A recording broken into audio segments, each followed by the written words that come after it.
Hey developers, Bindu here, and let's talk PHP frameworks. Specifically, you're building your next project and you want to know, what's the best framework to use? We'll be diving deep into Laravel and how it stacks up against other popular options like Symfony, CodeIgniter, and Yi. By the end of this, you'll have a clear picture of which one is right for you. So let's get started. Stick around till the end to see which one suits your needs best. Let's dive in. Okay, before we jump into the comparisons, let's make sure we're all on the same page. What exactly is Laravel? At its core, Laravel is a PHP framework, a foundation for building web applications. Think of it like a pre-built house. You still get to customize and make it your own, but it saves you a ton of work up front. Laravel's focus on simplicity and elegance makes it stand out. The syntax is super clean and easy to read, even if you're new to PHP or web development in general. Plus, Laravel comes with built-in tools and features like authentication, routing, and an ORM called Eloquent, which makes working with databases a breeze. Alright, let's break down how Laravel stacks up against some of the other big names in the PHP framework world. First up, we have Symfony. Symfony is like the powerhouse framework. It's incredibly powerful and customizable, which makes it a favorite for large, complex applications. Laravel, on the other hand, is more like a high-end gaming laptop. It comes with everything you need right out of the box, and it's super easy to use. Next, we have CodeIgniter. CodeIgniter is known for being lightweight and fast. It's stripped down to the essentials, which makes it super speedy, but it also means it might not have all the bells and whistles of a larger framework like Laravel. Finally, let's talk about Yi.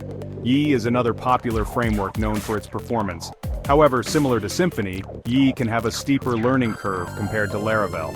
Laravel's documentation and community support are widely praised for being beginner-friendly, making it easier to pick up and start building. Now let's talk performance. You might hear some people say, yeah, Laravel's nice and easy to use, but it's not as fast as some of the other frameworks. In some raw benchmark tests, that might be technically true. But in the real world, raw performance isn't the only factor that matters. Laravel comes with a ton of tools and features that can actually help you improve the performance of your applications. For example, Laravel has a built-in caching system that can dramatically speed up database queries, and it has a queue management system that can handle time-consuming tasks in the background.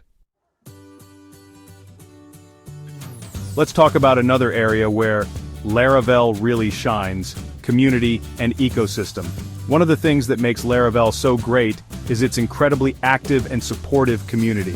There are tons of Laravel developers out there who are always willing to help each other out, share code, and contribute to open source packages. Laravel has a massive ecosystem of packages that can add all sorts of functionality to your applications. And because these packages are often built and maintained by other Laravel developers, you can be confident that they're well tested and up to date. Overall, Laravel's combination of a large active community and a vast ecosystem of packages makes it a really attractive choice for developers of all skill levels. So, we've covered a lot of ground here. We talked about what Laravel is, how it compares to other popular PHP frameworks, and why its performance, scalability, community, and ecosystem make it such a compelling choice. If you're looking for a framework that's easy to learn, comes with a ton of built-in features, has a huge community, and is built for building modern, scalable web applications, then Laravel is definitely worth checking out. Let me know in the comments which framework you prefer. If you found this comparison helpful, don't forget to like, subscribe, and hit the notification bell for more web development content. See you in the next video.